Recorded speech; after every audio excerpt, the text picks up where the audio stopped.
Welcome Caribou, bienvenue sur République Hip Hop, tu le sais déjà. Mon objectif, créer un pont entre ce qui nous concerne et ce qui nous environne, car entre les deux, make money. Ok, restitution des œuvres africaines. Le sujet est intéressant, on peut se dire pourquoi pas. La question, la réflexion que j'apporte aujourd'hui, que je vous apporte, c'est pour faire quoi en fait? C'est la question on est en droit de se poser. Pour faire quoi la restitution des œuvres africaines? Pour qu'on en fasse quoi? C'est la bonne question. Est-ce qu'il y a des musées? Point d'interrogation. Est-ce que les Africains sont intéressés par ces œuvres, par les sculptures, par les objets, les statues, les masques? Est-ce qu'on est vraiment intéressé? Est-ce qu'on est captivé par notre propre histoire? Personnellement, moi, je pense que non. Je vais vous dire très sincèrement, mon point de vue, c'est que nous sommes désintéressés de notre propre histoire. À un tel point même que j'irais même à dire que nous ne sommes pas ou nous ne sommes plus des Africains. Nous sommes devenus on s'est métamorphosé et on est devenu un espèce de genre africain-européen qu'on appelle aussi afro-péen ou afropolitain. C'est vraiment à votre choix. Mais on reste africain sur la parure extérieure, mais en intérieur, on n'est plus réellement des Africains. Encore un peu, il faut dire les choses réellement, mais on ne vibre plus à l'heure africaine. Qui a envie de retourner en Afrique? Qui a envie de retourner vivre en Afrique? Évidemment, je sais qu'il y en a qui vont lever le doigt, moi. Mais il faut le faire.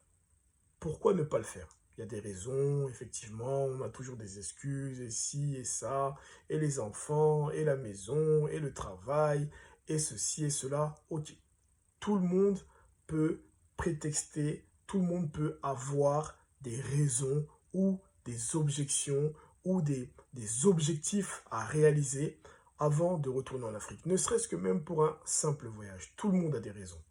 Mais il y a des personnes qui, eux, sautent l'étape. Évidemment, avec de l'organisation, avec un coaching, avec du conseil, avec des conseils, ils arrivent à passer le cap. Mais pour le reste, on est un petit peu comme des téléspectateurs, bien assis dans notre fauteuil, qui regardons comment est-ce que les choses se passent derrière notre écran. Et très rarement, on prend le pouvoir ou même l'audace de retourner là-bas pour un voyage, pour un séjour de longue durée, pour entreprendre des projets, ou même tout simplement pour y vivre, ne serait-ce qu'une partie du temps de l'année. Très rare. C'est vraiment très rare. Pour la retraite, ça, évidemment, on en connaît beaucoup, des parents qui sont retournés dans le nord de l'Afrique, d'autres aussi dans le centre de l'Afrique, etc. Mais pour le reste, vraiment, c'est vraiment très rare. Il y a plein de choses qui nous retiennent ici. Donc ce que j'avais vraiment envie de dire, c'est que nous ne vibrons plus réellement à l'heure africaine, à la cosmogonie africaine. Ça nous fait plus réellement vibrer. Et toutes ces statuettes et tous ces objets, ces tableaux, ces œuvres d'art, car ce sont des œuvres d'art qui sont vendues, qui valent de l'argent, et bien sincèrement, on n'en a que faire, nous les Africains.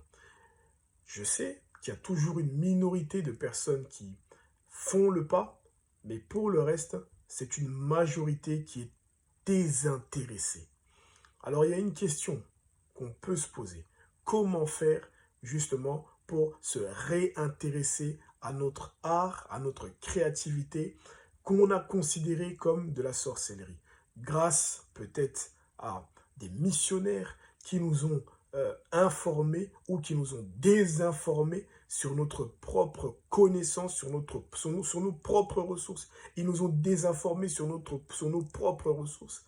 Mais aussi par notre naïveté tout simplement, parce qu'on a cru assez facilement, parce qu'on s'est laissé aussi aller assez facilement. Et aujourd'hui, si je suis devant vous à discuter, à parler avec vous, c'est grâce à un objet qu'on appelle un téléphone portable, un smartphone aujourd'hui.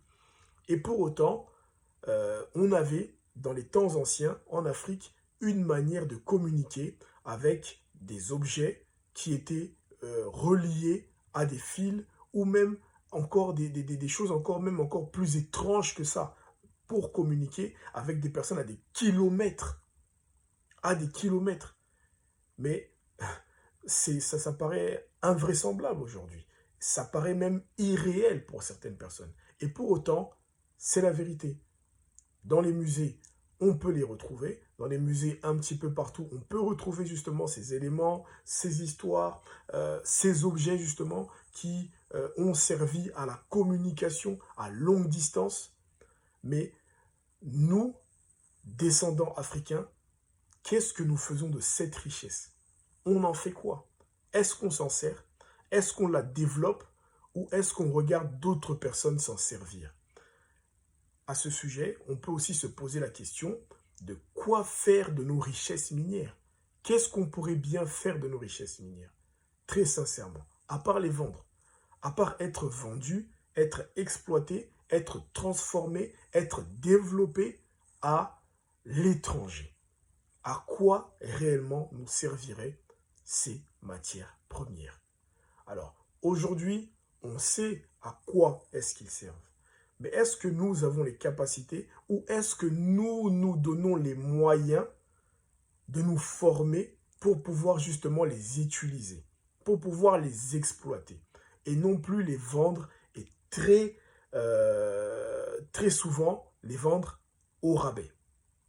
D'où justement certains conflits armés entre les frontières des pays du centre de l'Afrique où sont réunies ces richesses. J'en ai déjà parlé.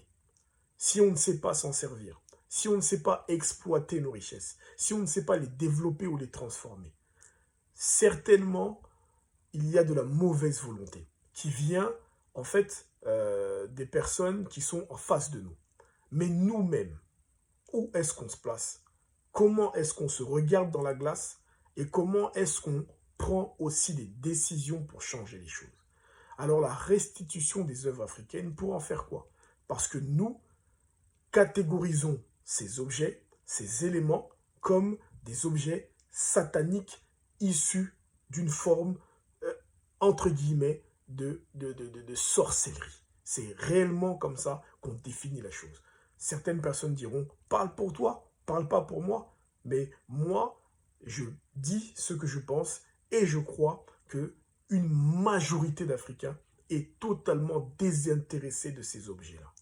Alors, qu'est-ce qu'on va en faire? Est-ce qu'il faut forcément qu'ils restent éparpillés dans des musées aux quatre coins du globe et surtout en Europe? Pas forcément.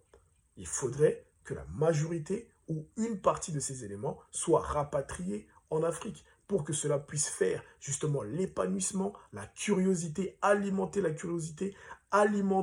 la réflexion des descendants africains, les descendants de ces personnes qui ont construit justement ces objets. Pourquoi est-ce qu'ils les ont construits? Comment est-ce qu'ils les ont fait? Avec quelle matière? Pour quel objectif? Quel rôle avaient ces masques, ces statues, ces épées, ces armures, tous ces éléments? C'est la question réellement que les descendants d'Africains ont le droit de se poser. En Afrique, mais aussi en Europe. Alors, sûrement et peut-être que l'une des premières choses que nous devons faire, que nous avons à faire, c'est de pouvoir nous intéresser à notre propre histoire, prendre le courage ou la volonté d'aller visiter ces éléments dans les musées éparpillés en Europe, en Belgique, en France, aux États-Unis, nous les approprier déjà premièrement intellectuellement pour après justement proposer des projets de rapatriement et de conservation et d'utilisation pour les générations à venir. Parce que si nous ne savons pas nous en servir et si nous ne savons pas comment les entretenir, alors réellement, ces objets sont voués à la perte. Alors ma question, est-ce qu'ils ne sont pas mieux ici? Point d'interrogation. Je n'ai pas la réponse à tout. Je suis juste un homme de réflexion. République Hip Hop. Welcome. N'hésite pas à t'abonner, n'hésite pas à lâcher un like si tu as aimé la vidéo et surtout à partager. Lâche un commentaire si tu veux, si tu n'es pas d'accord. À plus.